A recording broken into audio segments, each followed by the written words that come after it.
जय श्री कृष्णा। आज की कहानी एक पंडित और चोर हनुमान जी की है। एक बार की बात है, एक गांव में एक पंडित रहते थे, बहुत ही ईमानदार। उसके पास धन नहीं था, पर वह फिर भी सबकी चिंता किया करते थे और मदद करते थे। एक दिन एक बार एक राहगीर उनके पास आया और उनसे मंदिर में रुकने की मदद मांगने लगा।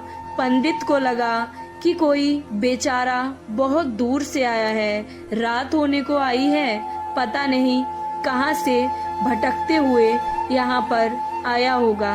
यही सोचकर पंडित जी ने उसे मंदिर में एक रात रुकने की अनुमति दे दी। लेकिन वह राहगीर तो एक चोर था। बहुत दिनों से उसकी नजर मंदिर के भगवान जी के गहनों पर थी, इसलिए वह साजिश के तहत राहगीर बनकर मंदिर में आया था, जिसे मंदिर में रुककर वह आसानी से वहां पर मंदिर में गहनों की चोरी कर सके। पंडित ने राहगीर को खाना खिलाकर मंदिर के पास बने अपनी कुटिया में सोने के लिए भेज दिया। आधी रात को जब सारा गांव सो गया, वह राहगीर उठा और उसने अपने आसपास देखा तो हर तरफ सन्नाटा था। अब रात बहुत हो चुकी थी, सभी सो गए थे। चोरी के लिए उसे यही समय उचित लगा।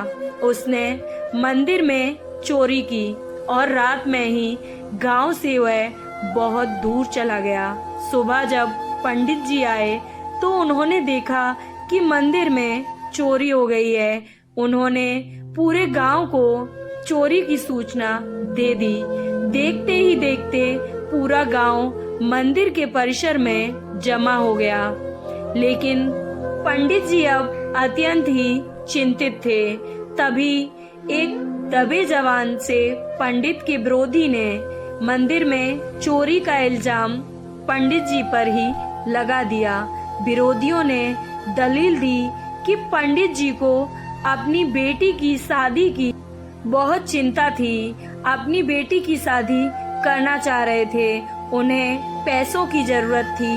पिछले हफ्ते उन्होंने एक नगर के सेठ के यहाँ बेटी की शादी के लिए लोन लेने गए थे, लेकिन सेठ ने पैसे देने से पंडित जी को मना कर दिया था। पंचायत बैठाई गई और उस पंचायत में पंडित जी को दोषी करार दिया गया और उन्हें मंदिर में चोरी का दोषी माना गया और उन्हें फांसी की सजा दी गई। फांसी देने की तिथि अगले महीने की तय की गई थी।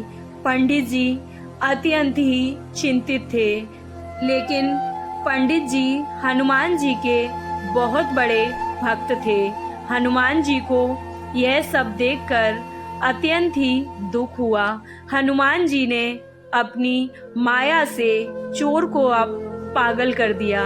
एक रात हनुमान जी ने एक बूढ़े पंडित के रूप में उस चोर को स्वप्न में आकर कहा कि अब तेरा जीवन दुखदाई और अत्यंत ही कष्टों से पूर्ण हो जाएगा, क्योंकि तूने मंदिर में चोरी की है और तेरी चोरी की सजा एक निर्दोष पुजारी को मिली है और वह अत्यंत ही सज्जन है। इसलिए अगर तू वहां जाकर अपने दोष नहीं स्वीकारता है तो तेरे कष्ट और भी बढ़ जाएंगे। ये सब सुनकर चोर को अत्यंत ही कष्ट हुआ और वह चिंतित होकर अगले दिन गांव की ओर चल दिया। अगले दिन वह वहां जब पहुंचा तो गांव वालों के सामने उसने अपना पाप कबूल किया और चोरी की गई मूर्ति को सभी पंचों के सामने पेश किया। पंचों ने पंडित जी को बुलाकर उनसे क्षमा मांगी और गांव में मौजूद उनके विरोधियों को, जिन्होंने पंडित जी को फंसाने के लिए झूठी गवाही दी थी। उन्हें भारी भरकम जुर्माना लगाया और उस जुर्माने के पैसे को पंडित जी को दे दिया गया, जिससे वो अपनी कन्या का विवाह करा सके। गांव के अन्य लोगों ने भी क्षमा याचना के रूप में अब पंडित जी को बेटी की शादी के लिए खूब दान दिया और खूब सारा अनाज भी दिया। पंडित जी ने खुशी खुशी अब अपनी बेटी की शादी कर दी थी। और जो भगवान पर विश्वास करते हैं और जो भगवान में आस्था रखते हैं, भगवान उनके सभी कष्ट जल्द से जल्द दूर कर देते हैं। कष्ट जीवन की एक सीख देते हैं, इसलिए कष्ट तो सबको आता है, पर भगवान को मानने वालों का कष्ट जल्दी ही दूर हो जाता है। पंडित जी की तरह भगवान संकट मोचन आपके भी सारे संकट दूर करें।